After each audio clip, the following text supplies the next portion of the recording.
Halo Urban People, kita tahu Jakarta saat ini merupakan kota megapolitan yang sangat macet, bahkan mendapat predikat polusi terburuk di dunia.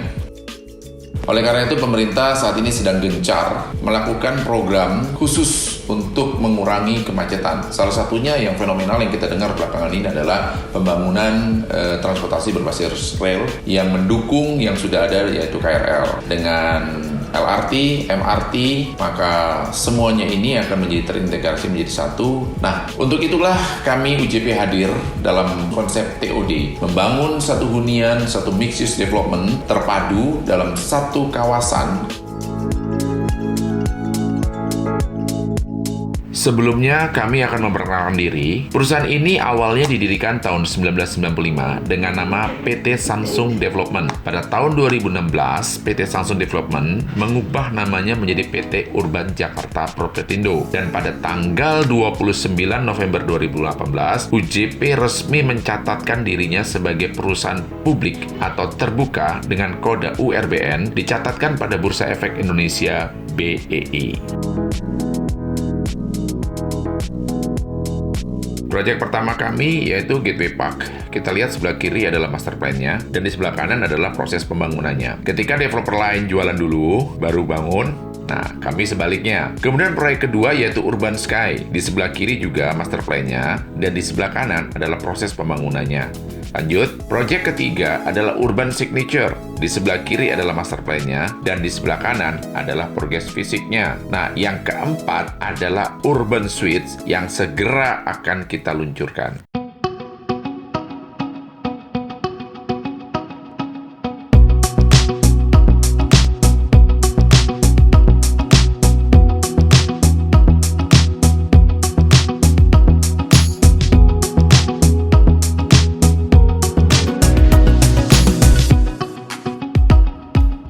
Nah, ini adalah proyek kita selanjutnya. Proyek pertama kita sebut sebagai Jakarta River City dengan luas 6,5 hektar yang ada di MT Haryono. Kemudian juga kita punya Urban Parayasa yang berlokasi di Parung Panjang dengan luas 200 hektar.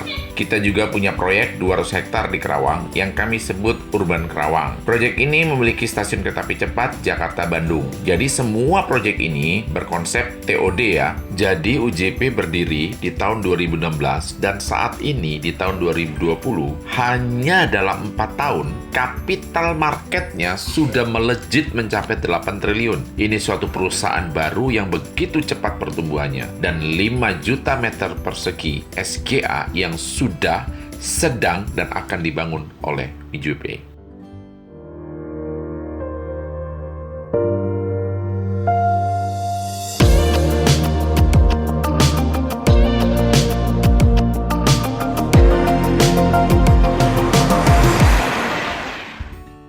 Mengutip Profesor John L. Rhin dari Urban dan Regional Planning Florida, Amerika Serikat, Transit Oriented Development atau yang disingkat TOD adalah pengembangan suatu kawasan yang berorientasi terhadap transportasi. Banyak proyek yang mengaku-ngaku sebagai TOD. Padahal, syarat sebuah kawasan untuk bisa disebut TOD tidak hanya berjarak 400 sampai dengan 800 meter dari railway station atau stasiun kereta api, lalu bisa serta-merta disebut TOD. Tetapi dia juga harus memenuhi syarat utama, yakni compact atau terpadu, mixed use development, dan yang terpenting adalah bisa memfasilitasi konektivitas melalui urban design. Itu yang paling penting. Nah, sebenarnya ada TOD yang gagal, dan itu bisa disebut sebagai TAD atau Transit Adjacent Development, yaitu proyek yang walaupun dia berjarak 400 sampai dengan 800 meter dari stasiun, namun tidak memiliki fungsi kompleksitas atau mixed use dan transit connectivity, atau tidak terkoneksi secara langsung dengan stasiun. Jadi bukan hanya karena sekedar jarak saja atau dekat dengan stasiun serta merta bisa disebut dengan TOD. Sebagai contoh, ada properti secara jarak hanya 200 meter dari stasiun LRT. Tetapi karena dibelah oleh jalan tol, maka langsung itu menjadikannya TAD. Karena apa? Karena tidak ada konektivitas atau terputus oleh atau terbelah oleh jalan tol.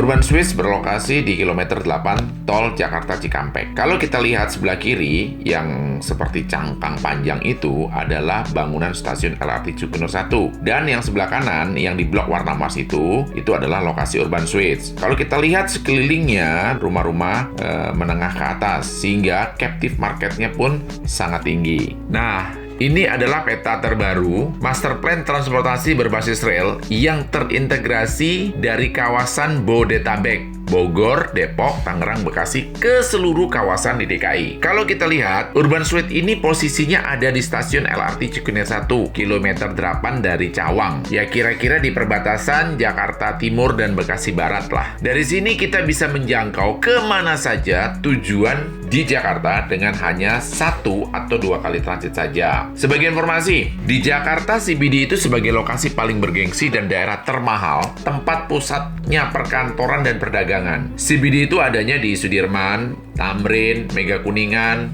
dan sampai ke MT Haryono. Jadi kalau Bapak Ibu lihat map ini, bisa dilihat dari wilayah Urban Switch itu cukup sekali saja naik LRT langsung masuk ke kawasan MT Haryono dan Mega Kuningan. Kalau Bapak dan Ibu mau masuk ke Tamrin atau Sudirman, cukup sekali transit di stasiun LRT Duku Atas.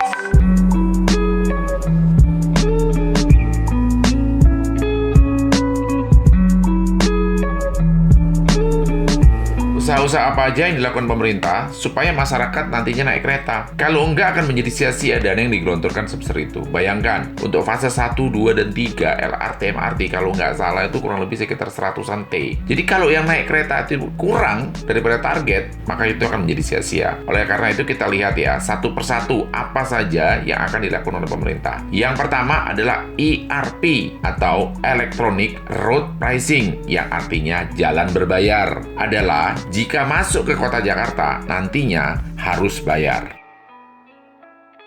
Kebijakan ini kan kebijakan publik ya. Jadi bukan jadi kebijakan pemerintah, juga kebijakan masyarakat.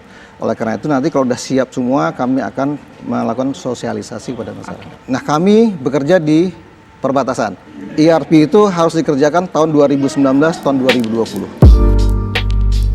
Yang kedua adalah pelebaran pedestrian yang ada di hampir seluruh jalan-jalan besar di Jakarta yang dikampanyekan oleh ITD, Institute of Transportation Development Policy, yang akan menunjang konsep TOD itu sendiri. Aneh ya, macet kok malah jalan dikecilin. Harusnya kan dilebarin. Nah, dengan demikian artinya pemerintah sudah melakukan upaya untuk masyarakat mulai bisa berjalan kaki dengan aman dan nyaman. Yang ketiga adalah BBN atau biaya balik nama. Kalau Bapak Ibu punya mobil di Jakarta, biaya balik nama ini akan naik lagi menjadi 12,5%. Jadi kalau mau punya mobil, sekaranglah saat yang tepat. Surganya punya mobil. Nanti makin susah loh punya mobil di Jakarta. Kemudian yang keempat, tarif tol dalam kota akan naik. Nah, bisa dilihat nih adalah berita Kompas tanggal 31 Januari 2020. Berita baru nih. Dia akan terus naik, dan terus naik. Selanjutnya apa lagi? Yang kelima adalah penyebaran jalur-jalur sepeda yang sekarang juga sudah ada perdanya loh. Jadi, kalau Bapak Ibu sekalian melanggar jalur sepeda, hati-hati, pasti akan kena tilang. Jadi sekarang naik mobil di Jakarta ini semakin susah dan sulit. Yang keenam nanti akan ada jalur-jalur khusus untuk pengguna skuter supaya lebih aman dan nyaman dalam mengendarai moda transportasi praktis tersebut. Kemudian apalagi? Yang ketujuh, CCTV akan semakin diperbanyak lagi. Karena kalau kita lihat sekarang nih Jakarta, baru ada sekitar 5.000 unit. Yang kedelapan, jika nanti semua transportasi massal di Jakarta sudah beroperasi, maka BBM bersubsidi di Jakarta pasti akan dicabut. Jadi hanya akan ada 2 BBM, yaitu solar dan bensin non-subsidi. Gubernur DKI Jakarta Joko Widodo menegaskan jika usul Pemprov DKI Jakarta untuk mencabut BBM bersubsidi di Jakarta disetujui, maka tingkat kemacetan bisa berkurang. Sebab diharapkan nantinya warga akan beralih ke transportasi massal. Ini kan dimulai dari kemacetan. Dari kemacetan di DKI Jakarta, ya kan? Semua jurus harus digunakan untuk mengatasi ini. Tapi ini keputusan di pemerintah pusat ya. Kalau BBM subsidi yang ada di DKI ini dicabut, terutama untuk mobil saja. Ini untuk mobil saja loh. Jangan dilarikan ke mana-mana. hanya untuk mobil saja, mobil pribadi. Tetapi untuk sepeda motor, untuk truk, untuk bus, dan lain-lain tetap.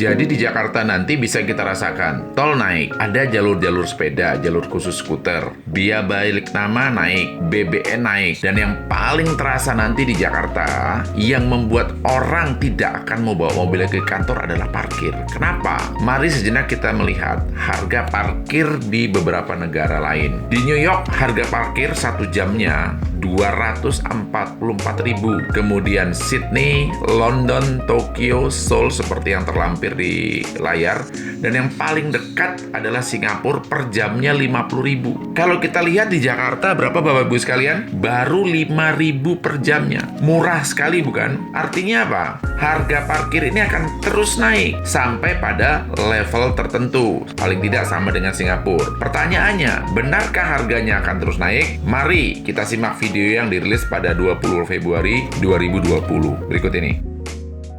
Pemerintah provinsi berencana menaikkan tarif pajak parkir di DKI Jakarta. Rencana kenaikan pajak parkir di DKI ini disampaikan Sekretaris Bapenda DKI Jakarta, Pilar Hendrani di Jakarta. Menurut Pilar, kenaikan pajak ini tak semata-mata untuk meningkatkan pendapatan asli daerah, tapi untuk mendorong pengguna kendaraan pribadi agar beralih ke transportasi publik. Tapi untuk mendorong pengguna kendaraan pribadi agar beralih ke transportasi publik. Tapi untuk mendorong pengguna kendaraan pribadi agar beralih ke transportasi publik. Saat ini revisi regulasi masih dalam tahap pembahasan dan ditargetkan berlaku pada akhir bulan Mei ini. Karena sebagai pembanding dari daerah-daerah sekitar penyangga Jakarta itu sudah menetapkan tarif sebesar 30%. Tapi semata-mata kami tidak melihat di sisi itunya yang sebagai menu utamanya. Kenaikan pajak parkir ini mencapai 30% dari sebelumnya 20% yang akan dipungut kepada pengelola parkir off-street maupun on-street. Jadi Bapak Ibu sekalian, itulah upaya-upaya yang sedang dan akan dilakukan pemerintah untuk mensukseskan transportasi massal berbasis rel ini. Jadi nanti, let's say 3 sampai dengan 5 tahun ke depan, bisa dibayangkan nggak jika Anda mengendarai mobil masuk ke Jakarta sudah harus berbayar, baik IRP maupun tol, belum parkir, belum BBM yang mahal karena tidak bersubsidi, belum lagi biaya balik nama, rasanya udah nggak worth it lagi bawa mobil ke Jakarta. Sekarang aja parkir mobil di Jakarta sebulan kurang lebih 1 juta sampai 1,5 juta. Belum itu termasuk tol, belum bensin. Nah nanti kalau seluruhnya itu naik, bensin naik, tol naik, parkir naik, waduh, orang udah rasanya mau bawa mobil ke Jakarta mikir 1000 kali ya. Nah sekarang mari kita lihat tabel berikut ini. Ini adalah perhitungan perbandingan antara yang menggunakan LRT dengan yang menggunakan mobil atau mobil online. Biaya menggunakan LRT ini di tahun 2021 Bapak Ibu sekalian. Bayangkan kalau nanti 2025. 2021 saja kita kalau pakai LRT kurang lebih biayanya cuma 600. Tapi kalau kita pakai kendaraan umum atau mobil online atau mobil pribadi, kira-kira biaya yang kita keluarkan itu adalah sekitar 7 juta. Daripada dialokasikan ke transportasi yang begitu mahal, bukankah lebih baik budget tersebut dialihkan untuk investasi di urban suite? Ya nggak? Ini cuma sebagai perbandingan saja. Nah, untuk itu, Bapak Ibu sekalian, mari kita lihat cuplikan video pemerintah dalam mensukseskan program ini. Mari kita saksikan sama-sama.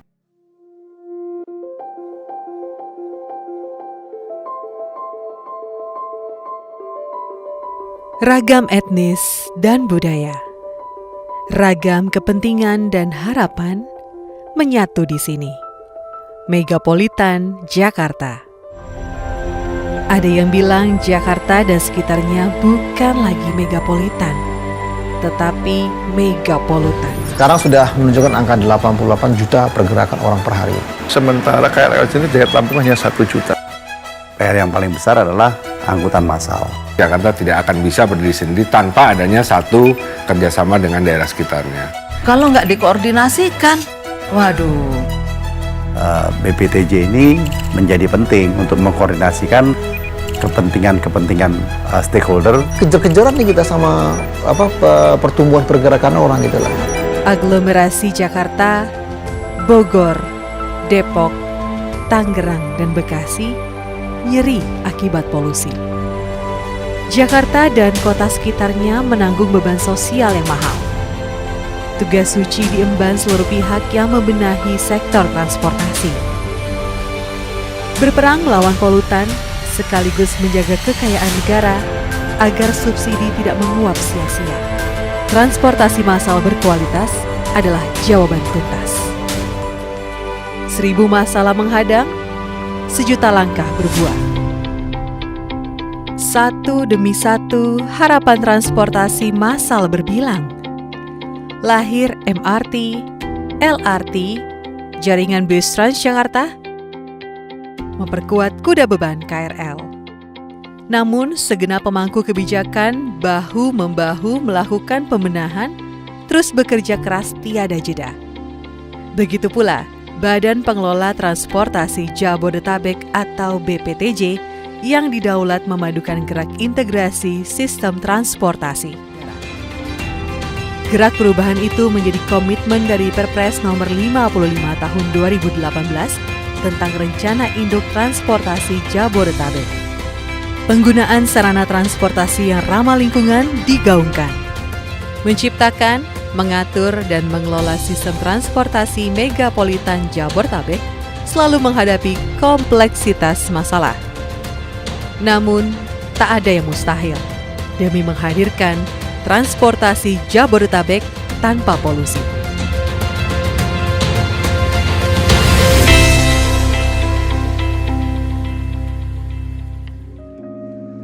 Bapak Ibu sekalian, TOD ini baru muncul di Indonesia dan adanya di Jakarta. Dan ingat, cuman satu-satunya perusahaan swasta saat ini yang mengembangkan TOD yang terkait langsung dengan stasiun. Ingat ya, yang terkait langsung attach dengan stasiun itu adalah Urban Jakarta. Jadi Bapak Ibu tidak akan menemukan pada developer swasta manapun yang membangun attach dengan stasiun LRT atau MRT. Jadi saat ini TOD itu dibangun oleh 2 sektor, yaitu BUMN atau pemerintah, dalam hal ini Karya, teman-teman kita Karya, dan sektor swasta. Satu-satunya baru Urban lah.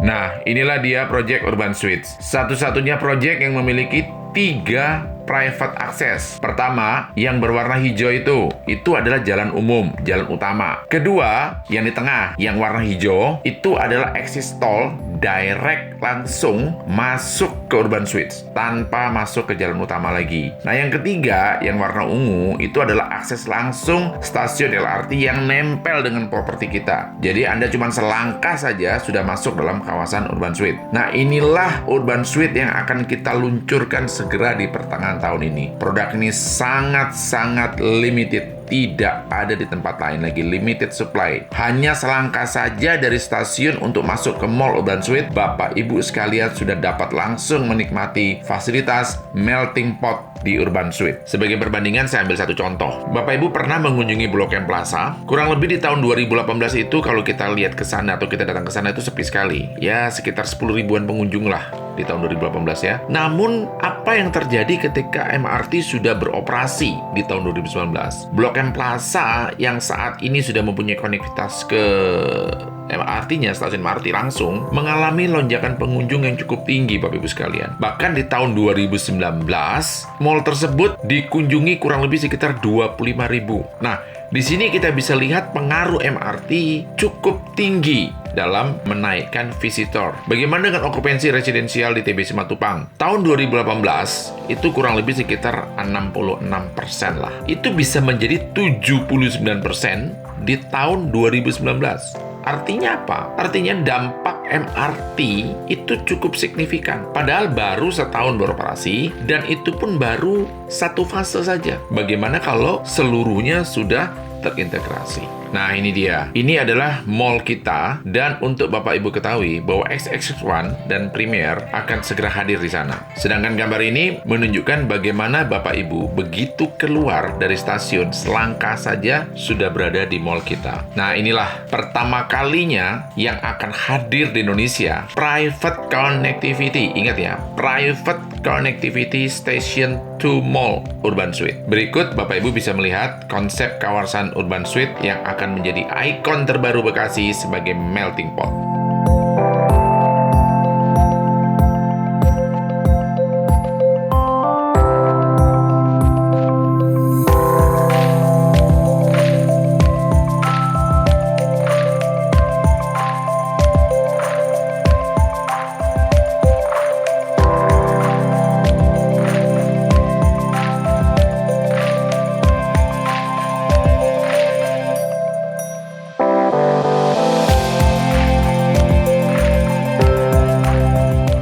Ya, ini adalah Master Plan Urban Suite. Terdiri dari 2 fase.